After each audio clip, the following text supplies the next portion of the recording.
Hi guys, ഇന്ന് ഞാൻ ഒരു കല്യാണത്തിന് പോകാൻ കേട്ടോ. എനിക്കാണെങ്കിൽ തീരെ വയ്യേനു. പീരിയഡ്സ് ആയിട്ട് നല്ല വയറേനും കാര്യങ്ങളൊക്കെ ആയിട്ട് എനിക്ക് കല്യാണത്തിന് പോകാനേ താല്പര്യം ഉണ്ടായില്ല. പിന്നെ എൻ്റെ അടുത്ത് അതിനൊരു സൊല്യൂഷൻ ഉണ്ട്. ഇതൊരു ഹീറ്റിംഗ് പാഡ് ആണ്. പീരിയഡ് ക്രാംസിൽ നമ്മൾ യൂസ് ചെയ്യുന്ന ഒരു സാധനമാണ് ഹോട്ട് ബാഗ്. അതിന് നമ്മൾക്ക് ഭയങ്കര പണിയാണ്, ചൂടുവെള്ളം ഒഴിക്കണം, അങ്ങനത്തെ ഒക്കെ ഓരോ പരിപാടി. ബട്ട് ഇതിന് അങ്ങനത്തെ റിസ്ക് ഒന്നുമില്ല. റീചാർജ് ചെയ്യുക, യൂസ് ചെയ്യുക, അത്രേ ഉള്ളൂ. എനിക്ക് ഏറ്റവും ഹെൽപ്ഫുൾ ആയി തോന്നിയത് ട്രാവൽ ഫ്രണ്ട്ലി. നമുക്ക് സിമ്പിൾ ആയിട്ട് എല്ലായിടത്തും കൊണ്ടുപോകും ചെയ്യാം. ഈ പുറത്തു കൂടെ അങ്ങനെ ഇട്ട് കൊടുക്കുക മാത്രമേ ചെയ്യേണ്ടുള്ളൂ. ഈ പ്രൊഡക്റ്റ് വേണ്ടവർ എനിക്ക് ലിങ്ക് എന്ന് കമന്റ് ഇട്ടാൽ മതി കേട്ടോ. ബ്ലിസർ എന്ന് പറഞ്ഞ ബ്രാൻഡിന്റെ ഒരു പ്രൊഡക്റ്റ് ആണ് കേട്ടോ എൻ്റെ ഇപ്പോൾ ഉള്ളത്.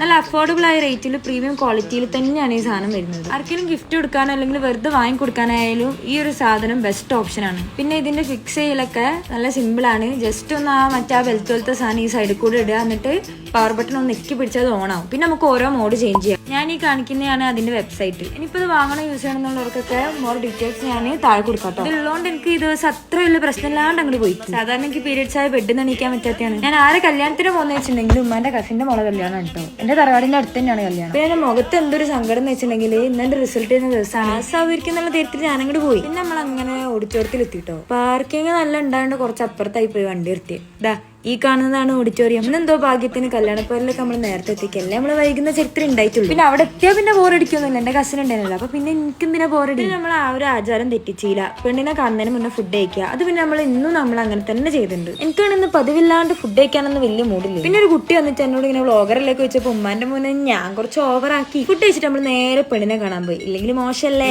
ചെക്കൻ വന്നിട്ട് പോവാന്ന് വെച്ച് അങ്ങനെ കുറച്ചേരം ഇരുന്നിരുന്ന് നോക്കുമ്പോണ്ട് ചെക്കൻ്റെ ഉണ്ട്. ഈ കല്യാണം കഴിക്കാൻ എന്തൊരു കഷ്ടപ്പാടാ. ക്യാമറമാൻ ഒന്നുകൂടി നടന്നു അവിടെ നിൽക്കുക, അവിടെ ചെയ്യുക, അങ്ങനൊക്കെ പറയുമ്പോൾ ഇങ്ങനെ നിന്ന് കൊടുക്കേണ്ടി വരില്ലേ. പിന്നെ പെണ്ണിന്റെ ഉണ്ടായിരുന്നു, അത് നല്ല പൊളിച്ച്. ചെക്കനാണെങ്കിൽ പെണ്ണിനെ കാണുമ്പോഴേക്ക് നല്ല സന്തോഷം. പിന്നെ അവിടെ ക്യാമറമാൻ പറയുന്ന പോലെ ഓരെന്തല്ലോ കാട്ടുന്നുണ്ട്. എന്റെ കസിൻ പറയാ ഇപ്പം ഞാനും കല്യാണം കഴിച്ചാൽ മതി, എന്തിനാ അന്നേ കെട്ടിപ്പോയത്, അന്നാണ് ഇങ്ങനത്തെ പരിപാടികളൊന്നും ഇല്ലാന്ന്. അതിന്റെ സങ്കടത്തിലേനോള്. നമുക്ക് പിന്നെ അതിന്റെ സങ്കടമല്ല, സമയം ഉണ്ടല്ലോ. പിന്നെ നമ്മൾ പതുക്കെ ഇറങ്ങി പോരേക്ക് പോയി. അപ്പത്രേ ഉള്ളൂ ഗൈസ്, ബൈ.